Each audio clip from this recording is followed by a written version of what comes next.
ನಮಸ್ತೆ ಫ್ರೆಂಡ್ಸ್, ಇವತ್ತೊಂದು ಒಳ್ಳೆಯ ವಿಡಿಯೋ ನಿಮ್ಮ ಜೊತೆಗೆ ಶೇರ್ ಮಾಡ್ತಾ ಇದ್ದೇನೆ. ಅದು ಈ ಸಲ ಶುಕ್ರವಾರ ಸಂಕಷ್ಟಿ ಬಂದಿದೆ. ಸಂಕಷ್ಟಿ ಶುಕ್ರವಾರ ಬಂದರೆ ನೀವು ಈ ಕೆಲಸ ಮಾಡಿದರೆ ಉಂಟಲ್ಲ, ನಿಮ್ಮದು ಎಷ್ಟು ಸಾಲ ಇದ್ರೂ ಕೂಡ ತೀರ್ತದೆ ಅಂತ ಹೇಳ್ಕೊಂಡು ಹೇಳ್ತಾರೆ. ಮತ್ತು ಮನೆಯಲ್ಲಿ ಗ್ರಹಚಾರ ಇದ್ದರೆ ಕೂಡ ಕಡಿಮೆ ಆಗ್ತದೆ ಅಂತ ಹೇಳ್ಕೊಂಡು ಹೇಳ್ತಾರೆ. ಮನೆಯಲ್ಲಿರುವ ಜ್ಯೇಷ್ಠ ದೇವಿ ಅಂದರೆ ದರಿದ್ರ ಲಕ್ಷ್ಮಿ ಮನೆಯಿಂದ ಹೊರಗಡೆ ಹೋಗಿ ಮಹಾಲಕ್ಷ್ಮಿ ಮನೆ ಒಳಗಡೆ ಬರ್ತಾಳೆ ಅಂತ ಹೇಳ್ಕೊಂಡು ಹೇಳ್ತಾರೆ.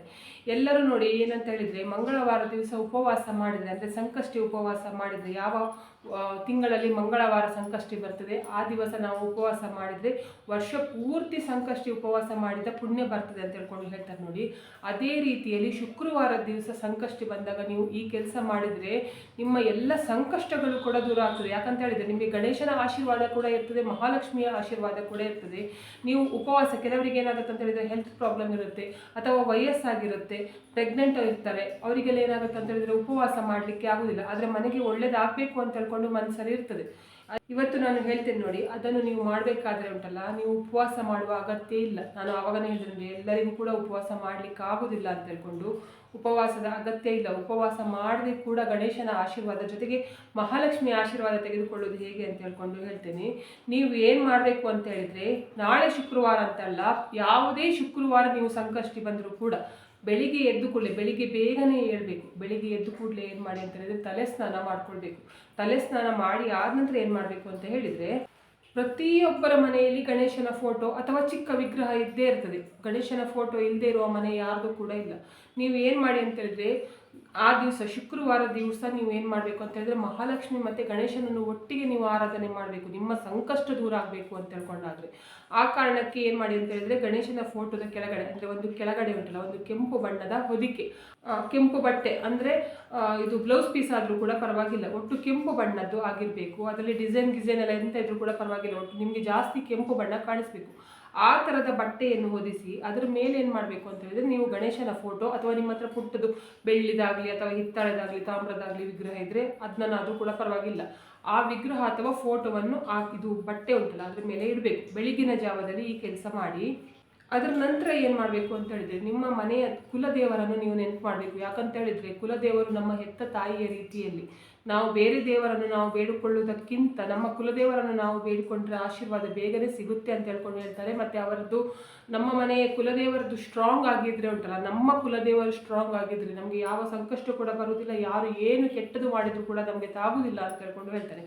ಆ ಕಾರಣದಿಂದ ಮೊದಲು ನೀವು ಇದು ದೇವರ ಸ್ಮರಣೆ ಮಾಡೋದಕ್ಕಿಂತ ಮುಂಚೆ ಉಂಟಲ್ಲ, ನೀವೇನು ಮಾಡಬೇಕು ಅಂತ ಹೇಳಿದ್ರೆ, ಕುಲದೇವರನ್ನು ಒಂದು ಸಲ ಮನಸ್ಸಲ್ಲಿ ನೆನೆಸ್ಕೊಳ್ಳಿ. ನೀವು ದೈವ ದೇವರುಗಳನ್ನು ಬೇಕಾದರೆ ಆರಾಧನೆ ಮಾಡಿ ಅಥವಾ ದೇವರುಗಳನ್ನು ಬೇಕಾದರೆ ಆರಾಧನೆ ಮಾಡಿ, ಅದು ನಿಮ್ಮ ಇಷ್ಟಕ್ಕೆ. ನಿಮ್ಮ ಕುಲದೇವರು ಯಾರು ಅಂತ ಹೇಳ್ಕೊಂಡು ನಿಮಗೆ ಗೊತ್ತಿರ್ತದಲ್ಲ. ಈ ಕರಾವಳಿ ಕಡೆ ಎಲ್ಲ ಹೋದರೆ ಉಂಟಲ್ಲ, ಜಾಸ್ತಿ ದೈವಗಳ ಆರಾಧನೆ ಮಾಡ್ತಾರೆ, ಬೇರೆ ಕಡೆ ಹೋದರೆ ದೇವರದ್ದು ಆರಾಧನೆ ಮಾಡ್ತಾರೆ. ನಿಮಗೆ ಗೊತ್ತುಂಟು ನಿಮಗೆ ಯಾವುದು ದೇವರು ಅಂತ ಹೇಳ್ಕೊಂಡು ಅಥವಾ ಯಾವುದು ದೈವ ಅಂತ. ಅವರನ್ನು ಸ್ಮರಣೆ ಮಾಡಿಕೊಂಡು ಏನು ಮಾಡಬೇಕು ಅಂತ ಹೇಳಿದರೆ, ಒಂದು ದೀಪವನ್ನು ಹಚ್ಚಬೇಕು. ಅದು ದೀಪ ಹಚ್ಚುವುದಕ್ಕಿಂತ ಮುಂಚೆ ಏನು ಮಾಡಿ ಅಂತ ಹೇಳಿದರೆ, ಏನು ಮಾಡಿ, ಫೋಟೋ ನಾನು ಹೇಳಿದೆ ನೋಡಿ, ಕೆಂಪು ಬಟ್ಟೆಯ ಮೇಲೆ ಫೋಟೋ ಅಥವಾ ವಿಗ್ರಹವನ್ನು ಇಟ್ಟಿದ್ದೀರ ಅಂತ ಹೇಳಿದ್ರಲ್ಲ, ಅದ್ರ ಎದುರುಗಡೆ ಏನು ಮಾಡಬೇಕು ಅಂತ ಹೇಳಿದರೆ, ಚಿಕ್ಕ ಬಟ್ಟಲು ಅಥವಾ ಹರಿವಾಣ ಅಂತ ಹೇಳ್ಕೊಂಡು ಹೇಳ್ತಾರೆ. ಬಟ್ಟಲು ಅಂತ ಹೇಳ್ಕೊಂಡು ಬೇಕಾದರೂ ಕರಿಬೋದು, ಹರಿವಾಣ ಅಂತ ಬೇಕಾದರೂ ಕರಿಬೋದು, ನಿಮ್ಮ ಇಷ್ಟಕ್ಕೆ ಬಿಟ್ಟು. ಅದು ನೀವು ಮಾತ್ರ ನಾನ್ ವೆಜ್ ಎಲ್ಲ ಊಟ ಮಾಡಿದ್ದೆಲ್ಲ ಆಗಿರಬಾರ್ದು, ಅದನ್ನ ನೆನ್ಪಿಟ್ಕೊಳ್ಳಿ. ದೇವರಿಗಂತಲೇ ಬಳಸುವ ಪ್ಲೇಟ್ ಆಗಿರಬೇಕು ಅದು. ಮತ್ತು ನೀವು ಮಾಮೂಲಿ ಯೂಸ್ ಮಾಡ್ತೀರ ನೋಡಿ ಊಟಕ್ಕೆಲ್ಲ, ಊಟ ಮಾಡುವ ಪ್ಲೇಟೆಲ್ಲ ತೊಗೊಂಡು ಹೋಗಿ ಇಡ್ಲಿಕ್ಕೆ ಹೋಗಬೇಡಿ. ಸಪ್ರೇಟಾಗಿ ಏನು ಮಾಡಬೇಕು ಅಂತ ಹೇಳಿದ್ರೆ, ಒಂದು ಪ್ಲೇಟಲ್ಲಿ ಅಕ್ಕಿಯನ್ನು ಹಾಕಿ. ಅಕ್ಕಿ ಏನಾಗುತ್ತೆ ಅಂತ ಹೇಳಿದರೆ, ನಿಮಗೆ ಆ ಅಕ್ಕಿ ಇದು ಅನ್ನಪೂರ್ಣೇಶ್ವರಿಯ ಆಶೀರ್ವಾದ ಇರ್ತದೆ ಅದರಲ್ಲಿ. ಅಕ್ಕಿಯನ್ನು ಹಾಕುವಾಗ ಅನ್ನಪೂರ್ಣೇಶ್ವರಿಯನ್ನು ನೆನೆಸಬೇಕು, ನಿಮ್ಮ ಕುಲದೇವರನ್ನು ನೆನೆಸಬೇಕು, ಗಣೇಶನನ್ನು ನೆನೆಸಬೇಕು, ಮಹಾಲಕ್ಷ್ಮಿಯನ್ನು ನೆನೆಸಬೇಕು, ಎಲ್ಲ ದೇವರನ್ನು ನೆನೆಸಿ ಅಕ್ಕಿಯನ್ನು ಹಾಕಿ ಆದ ನಂತರ ಒಂದು ತೆಂಗಿನಕಾಯಿ ತೊಗೊಳ್ಳಿ. ಒಂದು ತೆಂಗಿನಕಾಯಿ ತೊಗೊಂಡು ಅದನ್ನು ಒಡೆದು ಉಂಟಲ್ಲ, ಅಂದರೆ ನೀವು ದೇವರಿಗೆ ಮಾಮೂಲಿ ಹೊಡಿತಾರೆ ನೋಡಿ, ಅದೇ ರೀತಿಯಲ್ಲಿ ಬೇಕಾದರೆ ಹೊಡಿಬೋದು. ಅದನ್ನು ನೀವು ದೇವಸ್ಥಾನಕ್ಕೆ ತೊಗೊಂಡು ಹೋಗ್ತೀರಿ ನೋಡಿ, ಅದೇ ರೀತಿ ಮನೆಯಲ್ಲಿ ಕೂಡ ದೇವರಿಗೆ ಹೊಡಿಬೋದು ತೆಂಗಿನಕಾಯಿ. ಆ ತೆಂಗಿನಕಾಯಿಗೆ ಏನು ಮಾಡಬೇಕು ಅಂತ ಹೇಳಿದರೆ, ತೆಂಗಿನಕಾಯಿಯಲ್ಲಿ 3 ಕಣ್ಣು ಇರ್ತದೆ ನೋಡಿ, ಆ ಭಾಗದ ತೆಂಗಿನಕಾಯಿ ನೀವು ತೊಗೊಳ್ಬೇಕು ಈ ಕೆಲಸ ಮಾಡಲಿಕ್ಕೆ. ಬೇಕಾದರೆ ನೀವು 2 ಬೇಕಾದರೆ ತೊಗೊಳ್ಬೋದು, ಆದರೆ ನೀವು ಜಾಸ್ತಿ ಅಂದರೆ ನಿಮಗೆ ಒಳ್ಳೇದಾಗಬೇಕು, ಬೇಗನೆ ಒಳ್ಳೇದಾಗಬೇಕು ಅಂತ ಹೇಳಿದ್ರೆ, ಒಂದು ತೆಂಗಿನಕಾಯಿದು 1 ಹೋಳು ಸಾಕಾಗ್ತದೆ. ಅದು ಕೂಡ 3 ಕಣ್ಣು ಇರ್ತದೆ ನೋಡಿ, ಅದು ಸಾಕಾಗ್ತದೆ. ನೀವೇನು ಮಾಡಿ ಅಂತ ಹೇಳಿದರೆ, ಆ ತೆಂಗಿನಕಾಯಿಗೆ ಆ ಅಕ್ಕಿ ಇಟ್ಟಿದ್ದೀರ ನೋಡಿ, ಆ ಅಕ್ಕಿಯ ಮೇಲೆ ಇಡಬೇಕು. ಅಕ್ಕಿಯ ಮೇಲೆ ಇಟ್ಟಾದ ನಂತರ ಉಂಟಲ್ಲ, ಅದ್ರ ಒಳಗಡೆ, ಆ ತೆಂಗಿನಕಾಯಿ ಒಳಗಡೆ ಕೊಬ್ಬರಿ ಎಣ್ಣೆ ಇಲ್ದಿದ್ರೆ ತುಪ್ಪವನ್ನು ಹಾಕಬೇಕು. ಮತ್ತು ಬೇರೆ ಯಾವ ಎಣ್ಣೆ ಕೂಡ ಹಾಕಲಿಕ್ಕೆ ಇಲ್ಲ ಆಯಿತಾ. ನೀವು ಎಳ್ಳೆಣ್ಣೆ ಆಗಲಿ ಮತ್ತು ದೀಪದ ಎಣ್ಣೆ ಯಾವುದು ಕೂಡ ಯೂಸ್ ಮಾಡಲಿಕ್ಕಿಲ್ಲ. ಒಂದೇ ತುಪ್ಪ ಯೂಸ್ ಮಾಡಬೇಕು, ಇಲ್ಲ ಅಂತ ಹೇಳಿದ್ರೆ ಕೊಬ್ಬರಿ ಎಣ್ಣೆಯನ್ನು ಯೂಸ್ ಮಾಡಬೇಕು. ಹಾಕಿದ ನಂತರ ಏನು ಮಾಡಿ ಅಂತ ಹೇಳಿದರೆ ಅದರಲ್ಲಿ ನೀವು ದೀಪ ಹಚ್ಚಬೇಕು. ಅದ್ರ ನಂತರ ಏನು ಮಾಡಬೇಕು ಅಂತ ಹೇಳಿದರೆ, ನಿಮಗೆ ಒಂದು ವೇಳೆ ಎಕ್ಕದ ಹೂವು ಸಿಕ್ಕಿದ್ರೆ ಆಯಿತಾ, ಬಿಳಿ ಎಕ್ಕದ ಹೂವು, ನೇರಳೆ ಬಣ್ಣದ್ದು ಪ್ರಯೋಜನಕ್ಕೆ ಇಲ್ಲ. ಬಿಳಿ ಎಕ್ಕದ ಹೂವು ಸಿಕ್ಕಿದ್ರೆ ಏನು ಮಾಡಿ ಅಂತ ಹೇಳಿದರೆ, ಬಿಳಿ ಎಕ್ಕದ ಹೂವು ನೀವೇ ತಗೊಬಂದು, ಎಲ್ಲಾದರೂ ಸಿಗ್ತದೆ ನೋಡಿ ಹೊರಗಡೆ, ಆ ಗಿಡ ಎಲ್ಲ ಬೆಳೆದಿರ್ತದೆ ನೋಡಿ ಎಕ್ಕದ ಗಿಡ, ಅದರಲ್ಲಿ ಹೂವನ್ನು ತೆಗೆದು ಅದರಲ್ಲಿ ಏನು ಮಾಡಬೇಕು ಅಂತ ಹೇಳಿದರೆ, ರುದ್ರಾಕ್ಷಿ ಥರ ಇರ್ತದೆ ನೋಡಿ ನೋಡಲಿಕ್ಕೆ, ಅದರಲ್ಲಿ ನೀವು ನಿಮ್ಮ ಕೈಯಾರೆ ಅದನ್ನು ಹೂ ಥರ ಪೋಣಿಸಿ, ಅಂದರೆ ಮಾಲೆ ರೀತಿಯಲ್ಲಿ ಪೋಣಿಸಿ ಉಂಟಲ್ಲ, ಅದನ್ನು ನೀವು ಗಣೇಶನಿಗೆ ಹಾಕಬೇಕು. ಮತ್ತೆ ಏನು ಮಾಡಬೇಕು ಅಂತ ಹೇಳಿದರೆ, ನೀವು ಹರಿವಾಣದಲ್ಲಿ ತೆಂಗಿನಕಾಯಿಗೆ ಹಾಕಿದ್ರಲ್ಲ ತುಪ್ಪ ಅಥವಾ ಎಣ್ಣೆ ಹಾಕಿ ಇಟ್ಟಿದ್ದೀರ ನೋಡಿ, ಅದಕ್ಕಿಂತ ಮಾಡಬೇಕು ಅಂತ ಹೇಳಿದರೆ ಅದರ ಸುತ್ತದಲ್ಲಿ ಕೂಡ ನೀವು ಏನು ಮಾಡಬೇಕು ಅಂತ ಹೇಳಿದರೆ ಯಾವುದಾದ್ರೂ ಹೂವನ್ನು ಇಡಬೇಕು ಆಯಿತಾ, ಚಂದ ಮಾಡಿ ಇಡಬೇಕು. ನೀವು ಯಾವುದೇ ಇದು ಹೂ ಬೇಕಾದರೆ ಇಡಿ, ದಾಸವಾಳ ಬೇಕಾದರೆ ಇಡ್ಬೋದು, ಸೇವಂತಿಗೆ ಬೇಕಾದರೆ ಇಡ್ಬೋದು, ಮಲ್ಲಿಗೆ ಬೇಕಾದರೆ ಇಡ್ಬೋದು, ಯಾವುದು ಬೇಕಾದರೆ ಇಡ್ಬೋದು. ನೀವು ಏನು ಮಾಡಬೇಕು, ಎಕ್ಕ ಅಂತ ಹೇಳಿದರೆ, ಎಕ್ಕ ಬಿಳಿ ಎಕ್ಕದ ಹೂವು ಅಂತ ಹೇಳಿದರೆ ಇದು ಗಣೇಶನಿಗೆ ತುಂಬ ಇಷ್ಟ ಆಯಿತಾ. ನೀವು ಏನು ಮಾಡಿ, ಗಣೇಶನಿಗೂ ಇಷ್ಟಪಡಬೇಕು, ನಿಮಗೆ ಮಹಾಲಕ್ಷ್ಮಿ ಕೂಡ ಇಷ್ಟಪಡಬೇಕು ಅಂತ ಹೇಳಿದರೆ ಕೆಂಪು ಬಣ್ಣದ ಹೂವನ್ನು ನೀವು ಅಕ್ಷತೆಯ ಮೇಲೆ ಇಡಿ, ಅಂದರೆ ಅಕ್ಕಿ ಹೇಳಿದೆ ನೋಡಿ, ಅಕ್ಕಿಯ ಮೇಲೆ ಇಡಿ.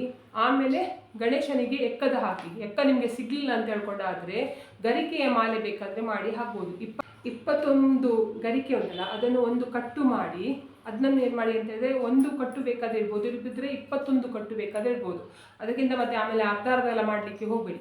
ಒಂದೇ 21 ಗರಿಕೆದು ಒಂದು ಕಟ್ಟು, ಇಲ್ಲ ಅಂತ ಹೇಳಿದ್ರೆ 21 ಗರಿಕೆದು 21 ಕಟ್ಟನ್ನು ಬೇಕಾದ್ರೆ ಇರ್ಬೋದು ಆಯಿತಾ. ಅದು ನಿಮ್ಮದು ಫೋಟೋ ಯಾವುದ್ರ ಮೇಲೆ ಎಷ್ಟು ದೊಡ್ಡದುಂಟು ನೋಡಿ ಅದರ ಮೇಲೆ ಡಿಪೆಂಡ್ ಆಗಿದೆ. ಚಿಕ್ಕ ಚಿಕ್ಕ ವಿಗ್ರಹಗಳಿಗೆಲ್ಲ ಅದು ಮಾಲೆ ಎಲ್ಲ ಹಾಕಲಿಕ್ಕಾಗೋದಿಲ್ಲಲ್ಲ. ನೀವೇನು ಮಾಡಿ ಅಂತ ಹೇಳಿದರೆ, ಒಂದು 21 ಕಟ್ಟು ಉಂಟಲ್ಲ ಅದನ್ನು ಇಟ್ಟರೆ ಸಾಕಾಗ್ತದೆ, ಕೆಳಗಡೆ ಇಟ್ಟರೆ ಸಾಕಾಗ್ತದೆ. ಏನು ಮಾಡಬೇಕು ಅಂತ ಹೇಳಿದ್ರೆ, ಅದ ನಂತರ ನೀವು ದೇವರಿಗೆ ಸ್ಮರಣೆ ಮಾಡಿ ಆ ದೀಪವನ್ನು ಬೆಳಗಲಿಕ್ಕೆ, ತೆಂಗಿನಕಾಯಲ್ಲಿ ಉಂಟಲ್ಲ ಅದನ್ನು ದೀಪವನ್ನು ಬೆಳಗಬೇಕು. ಗಣೇಶನಿಗೆ ತೆಂಗಿನಕಾಯಿಯ ದೀಪ ಬೆಳಗಿದ್ರು ತುಂಬ ಇಷ್ಟ ಅಂತ ಹೇಳ್ಕೊಂಡು ಹೇಳ್ತಾರೆ. ಆ ಕಾರಣದಿಂದ ಮತ್ತೆ ಎಂತ ಸಹ ಕೆಡುಕಾಗ್ತದೆ ನಮಗೆಲ್ಲ, ಅದು ತೆಂಗಿನಕಾಯಿಯಲ್ಲಿ ದೀಪ ಹಚ್ಚಲಿಕ್ಕಿಲ್ಲ ಅದೆಲ್ಲ ಹೇಳೋದು ಬೇಡ, ಎಂತ ಸಹ ಆಗೋದಿಲ್ಲ ಆಯಿತಾ, ಭಯ ಬೀಳುವ ಅಗತ್ಯ ಇಲ್ಲ.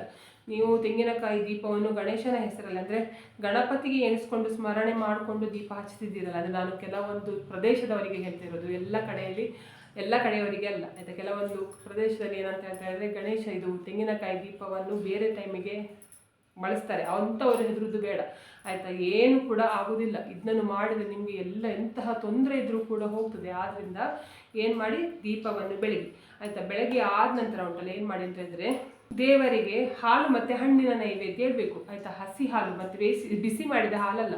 ನಿಮಗೆ ಆದಷ್ಟು ನಿಮಗೆ ಹಸುವಿನ ಹಾಲು ಸಿಕ್ಕಿದರೆ ಹಸುವಿನ ಹಾಲು ಇಡಿ, ಇಲ್ಲದಿದ್ದರೆ ನಿಮಗೆ ಪ್ಯಾಕೆಟ್ ಹಾಲು ಸಿಗೋದು, ನಮಗೆ ಹಸುವಿನ ಹಾಲು ಸಿಗ್ತಾ ಇಲ್ಲ ಅಂತ ಹೇಳ್ಕೊಂಡಾದರೆ ಪ್ಯಾಕೆಟ್ ಹಾಲು ಆದರೂ ಕೂಡ ಪರವಾಗಿಲ್ಲ, ಅಂದರೆ ಪ್ಯಾಕೆಟ್ ಹಾಲಲ್ಲಿ ಎಲ್ಲ ಹಾಲು ಮಿಕ್ಸ್ ಆಗಿರ್ತದೆ ಅಂತ ಹೇಳ್ಕೊಂಡು ಹೇಳ್ತಾರೆ. ಆ ಕಾರಣದಿಂದ ನಾನು ಹಾಗೆ ಹೇಳ್ತಾ ಇರೋದು. ನಿಮಗೆ ಹಸು ಉಂಟು, ಹಸುವಿಂದಲೇ ನಿಮಗೆ ಡೈರೆಕ್ಟ್ ಹಾಲು ಸಿಗ್ತದೆ ಅಂತ ಹೇಳಿದ್ರೆ ತುಂಬ ಒಳ್ಳೆಯದು ಆಯಿತಾ. ಆ ಹಾಲು ಮತ್ತು ಹಣ್ಣು ಬಾಳೆಹಣ್ಣು ಇಡ್ಬೋದು, ಅಥವಾ ನೀವೇನು ಮಾಡ್ಬೋದು ಅಂತ ಹೇಳಿದರೆ ಕಡಲೆದು ಉಸ್ಲಿ ಥರ ಮಾಡಿ ಉಂಟಲ್ಲ ನೈವೇದ್ಯ ಇಡ್ಬೋದು. ಜೊತೆಗೆ ಏನು ಮಾಡ್ಬೋದು ಅಂತ ಹೇಳಿದರೆ, ಅವಲಕ್ಕಿದು ಕೂಡ ನೈವೇದ್ಯ ಇಡ್ಬೋದು, ಸಿಹಿ ಅವಲಕ್ಕಿಯ ನೈವೇದ್ಯ ಇಡ್ಬೋದು, ದೇವರಿಗೆ ಗಣೇಶನಿಗೆ ಇಡ್ಬೋದು. ಇಷ್ಟು ಮಾಡಿದ ನಂತರ ನೀವೇನು ಮಾಡಬೇಕು ಅಂತ ಹೇಳಿದ್ರೆ, ಓಂ ಗಣಪತಿಯೇ ನಮಃ ಅಂತ ಹೇಳ್ಕೊಂಡು 21 ಸಲ ಅಥವಾ 101 ಸಲ ಮಂತ್ರವನ್ನು ಹೇಳಿ. ಓಂ ಗಣಪತಿಯೇ ನಮಃ ಅಂತ ಹೇಳ್ಕೊಂಡು ಅದ್ರ ನಂತರ ನಿಮ್ಮ ಮನೆಯಲ್ಲಿ ದಾರಿದ್ರ್ಯ ಜಾಸ್ತಿ ಉಂಟು, ನಿಮ್ಮ ಮನೆಯಲ್ಲಿ ಮಕ್ಕಳಾಗ್ತಾಯಿಲ್ಲ ಅಂದರೆ ಸಂತಾನದ ದೋಷ ಉಂಟು, ಅಥವಾ ನಿಮ್ಮ ಮನೆಯಲ್ಲಿ ಹಣ ಉಳಿತಾ ಇಲ್ಲ, ನಿಮ್ಮ ಮನೆಯಲ್ಲಿ ಕಿರಿಕಿರಿ ಆಗ್ತಾ ಉಂಟು, ನಿಮ್ಮ ಮನೆಯಲ್ಲಿ ಕೆಟ್ಟ ದೃಷ್ಟಿ ಬಿದ್ದಿದೆ ಆಯಿತಾ, ಎಂಥ ಸಹ ಪ್ರಾಬ್ಲಮ್ ಇರಲಿ, ಸಾಲ ಜಾಸ್ತಿ ಉಂಟು, ನಿಮಗೆ ಯಾರೋ ನೀವು ಸಾಲ ಒಬ್ಬರಿಗೆ ಕೊಟ್ಟಿದ್ದೀರ, ಅವ್ರು ನಿಮಗೆ ವಾಪಸ್ ಕೊಡ್ತಾ ಇಲ್ಲ, ಅದು ಎಂಥ ಸಹ ತೊಂದರೆ ಇದ್ದರೂ ಕೂಡ ನೀವೇನು ಮಾಡಿ ಅಂತ ಹೇಳಿದರೆ, ನಿಮಗೆ ಯೂಟ್ಯೂಬಲ್ಲಿ ಸಿಗ್ತದೆ ದಾರಿದ್ರ್ಯ ದಹನ ಗಣಪತಿ ಸ್ತೋತ್ರ ಅಂತ ಹೇಳ್ಕೊಂಡು ಸಿಗ್ತದೆ. ಅದನ್ನು ನೀವು ಹಾಕಿ ಕೇಳಿ, ನಾಳೆ ಉಂಟಲ್ಲ ಹಾಕಿ, ಅಂದರೆ ಶುಕ್ರವಾರ ದಿವಸ ಹಾಕಿ ಕೇಳಿದರೆ ತುಂಬ ಒಳ್ಳೆಯದು ಅಂತ ಹೇಳ್ಕೊಂಡು ಹೇಳ್ತಾರೆ. ಎಂತಹ ದಾರಿದ್ರ್ಯ ಇದ್ದರೂ ಕೂಡ ಮನೆಯಿಂದ ಹೊರಗಡೆ ಹೋಗ್ತದೆ ಅಂತ ಹೇಳ್ಕೊಂಡು ಹೇಳ್ತಾರೆ. ಸಾಕ್ಷಾತ್ ಮಹಾಲಕ್ಷ್ಮಿ ಜೊತೆಗೆ ಗಣೇಶ ಕೂಡ ನಿಮ್ಮ ಮನೆಗೆ ಬರ್ತಾರೆ ಅಂತ ಹೇಳ್ಕೊಂಡು ಹೇಳ್ತಾರೆ. ನಂತರ ನೀವೇನು ಮಾಡ್ಬೋದು ಅಂತ ಹೇಳಿದ್ರೆ, ದೇವಸ್ಥಾನಕ್ಕೆ ಆಯಿತಾ, ಗಣೇಶನ ದೇವಸ್ಥಾನ ನಿಮಗೆ ಹತ್ತಿರ ಇದ್ದರೆ ಗಣೇಶನ ದೇವಸ್ಥಾನಕ್ಕೆ ಹೋಗಿ. ಗಣೇಶನ ದೇವಸ್ಥಾನಕ್ಕೆ ಹೋಗುವವರು ಕೂಡ ಏನು ಮಾಡಬೇಕು ಅಂತ ಹೇಳಿದರೆ, ನೀವು ಗರಿಕೆಯನ್ನು ಗಣೇಶನಿಗೆ ಅರ್ಪಿಸಬೇಕು. ಇಲ್ಲ ಅಂತ ಹೇಳಿದರೆ ಎಕ್ಕದ ಹೂವಿನ ಮಾಲೆ ಉಂಟಲ್ಲ ಅದನ್ನು ಗಣೇಶನಿಗೆ ಅರ್ಪಿಸಿ, ಗಣೇಶನ ದೇವಸ್ಥಾನದಲ್ಲಿ ಸ್ವಲ್ಪ ಹೊತ್ತು ಕೂತ್ಕೊಂಡು, ಅಂದರೆ ನೀವು ಪ್ರದಕ್ಷಿಣೆ ಹಾಕ್ತಿರಲ್ಲ, ಪ್ರದಕ್ಷಿಣೆ ಎಲ್ಲ ಹಾಕಿ ಆದ ನಂತರ ಸ್ವಲ್ಪ ಹೊತ್ತು ಕೂತ್ಕೊಂಡು ಓಂ ಗಣಪತಯೇ ನಮಃ ಅಂತ ಹೇಳ್ಕೊಂಡು ನಿಮ್ಮ ಮನಸ್ಸಿನಲ್ಲೇ ಒಂದು ಜಾಗದಲ್ಲಿ ಕೂತ್ಕೊಂಡು ಹೇಳ್ಕೊಂಡು, ಆಮೇಲೆ ನಿಮ್ಮ ಏನೇ ಕಷ್ಟ ಇದ್ರು ನಿಮ್ಮ ಫ್ರೆಂಡ್ಗಳ ಹತ್ರ ನೀವು ಯಾವ ರೀತಿಯಲ್ಲಿ ಹೇಳ್ತೀರ ನೋಡಿ, ಅದೇ ರೀತಿಯಲ್ಲಿ ದೇವರ ಹತ್ರ ಹೇಳ್ಕೊಳ್ಳಿ. ಬಾಯಿ ಬಿಟ್ಟು ಹೇಳೋದಲ್ಲ, ನಿಮ್ಮ ಮನಸ್ಸಿನಲ್ಲಿ ಹೇಳಿದರೆ ನಿಮಗೆ ಮನಸ್ಸಿನಿಂದ ಹೇಳಿದರೆ ಸಾಕಾಗ್ತದೆ ಆಯಿತಾ, ದೇವರಿಗೆ ಗೊತ್ತಾಗ್ತದೆ, ನೀವು ಬಾಯಿ ಬಿಟ್ಟು ಹೇಳಬೇಕಂತ ಇಲ್ಲ. ಎಂತಹ ತೊಂದರೆ ಇದ್ದರೂ ಕೂಡ ಗಣೇಶನ ಹತ್ರ ಹೇಳ್ಕೊಳ್ಳಿ. ಆವಾಗ ಏನಾಗುತ್ತಂತ ಹೇಳಿದರೆ ನಿಮ್ಮ ಕಷ್ಟ ಎಲ್ಲ ಪರಿಹಾರ ಆಗಿ ನಿಮಗೆ ನೆಕ್ಸ್ಟ್ ಸಂಕಷ್ಟಿ ಬರುತ್ತೆ ನೋಡಿ, ಅಷ್ಟರ ಒಳಗೆ ನಿಮಗೆ ನೆಕ್ಸ್ಟ್ ಸಂಕಷ್ಟಿ ಬರುತ್ತಲ್ಲ ಅಷ್ಟರ ಒಳಗೆ ನಿಮಗೆ ಬದಲಾವಣೆ ಗೊತ್ತಾಗ್ತದೆ, ಯಾವ ರೀತಿ ಬದಲಾವಣೆ ಆಗಿದೆ ಅಂತ ಹೇಳ್ಕೊಂಡು. ತುಂಬ ಜನ ಈ ಕೆಲಸ ಮಾಡಿ ನೋಡಿ ಒಳ್ಳೆಯದಾಗಿದೆ ಆಯಿತಾ. ಬರೀ ಮಂಗಳವಾರ ಸಂಕಷ್ಟಿ ಬಂದರೆ ಮಾತ್ರ ಒಳ್ಳೆಯದಲ್ಲ, ಶುಕ್ರವಾರ ಕೂಡ ಸಂಕಷ್ಟಿ ಬಂದರೆ ತುಂಬ ಒಳ್ಳೆಯದು. ಅದನ್ನು ನೀವು ಮರೆಯದೆ ಮಾಡಿ ಆಯಿತಾ. ನೀವು ಫಸ್ಟು ನೀವು ಕ್ಯಾಲೆಂಡರ್ ತಂದು ಕೂಡಲೇ ಏನು ಮಾಡಬೇಕು ಅಂತ ಹೇಳಿದ್ರೆ, ಫಸ್ಟು ಅದು ತುಂಬ ಸಾಲ ಉಂಟು ನಿಮಗೆ ಆಗ್ತಾನೆ ಇಲ್ಲ ಅನ್ನೋರು ಫಸ್ಟು ಶುಕ್ರವಾರ ದಿವಸ ಯಾವ ಸಮಯದಲ್ಲಿ ಸಂಕಷ್ಟಿ ಬಂದಿದೆ ಅಂತ ಹೇಳ್ಕೊಂಡು ನೋಡಿ. ಶುಕ್ರವಾರ ಸಂಕಷ್ಟಿ ಬಂದಿದೆ ಅಂತ ಹೇಳಿದರೆ ನೀವು ಆ ದಿವಸ ಈ ಕೆಲಸ ಮಾಡಿ ನೋಡಿ, ನಿಮ್ಮದು ಎಂತಹ ತೊಂದರೆ ಇದ್ದರೂ ಕೂಡ ಹೋಗ್ತದೆ ಅಂತ ಹೇಳ್ಕೊಂಡು. ನೋಡಿದ್ರಲ್ಲ, ಇವತ್ತು ನಾನು ತುಂಬ ತೊಂದರೆ ಅನುಭವಿಸ್ತಾ ಇರುವವರು, ಕಷ್ಟ ಅನುಭವಿಸ್ತಿರುವವರು ಸಂಕಷ್ಟಿಯ ದಿವಸ ಏನು ಉಪಾಯ ಮಾಡಿದರೂ ಒಳ್ಳೆಯದಾಗ್ತದೆ ಅಂತ ಹೇಳ್ಕೊಂಡು ಹೇಳಿಕೊಟ್ಟಿದ್ದೇನೆ. ನಿಮಗೆ ಇವತ್ತಿನ ವಿಡಿಯೋ ಇಷ್ಟ ಆದರೆ ಪ್ಲೀಸ್ ವಿಡಿಯೋಕ್ಕೆ ಲೈಕ್ ಮಾಡಿ, ಆದಷ್ಟು ಜನರಿಗೆ ವಿಡಿಯೋನ ಶೇರ್ ಮಾಡಿ, ಕಮೆಂಟ್ ಮಾಡಿ, ನನ್ನ ಚಾನಲ್ಗೆ ಸಬ್ಸ್ಕ್ರೈಬ್ ಆಗಿ. ನನ್ನ ಚಾನಲ್ಗೆ ಸಬ್ಸ್ಕ್ರೈಬ್ ಆದರೆ ನನಗೊಂದು ಸಪೋರ್ಟ್ ಸಿಕ್ಕಿದ ಹಾಗೆ ಆಗ್ತದೆ. ಮತ್ತು ನಾನು ಹೀಗೆ ಒಳ್ಳೆ ವಿಡಿಯೋನ ನಿಮ್ಮ ಜೊತೆಗೆ ಶೇರ್ ಮಾಡ್ತೇನೆ.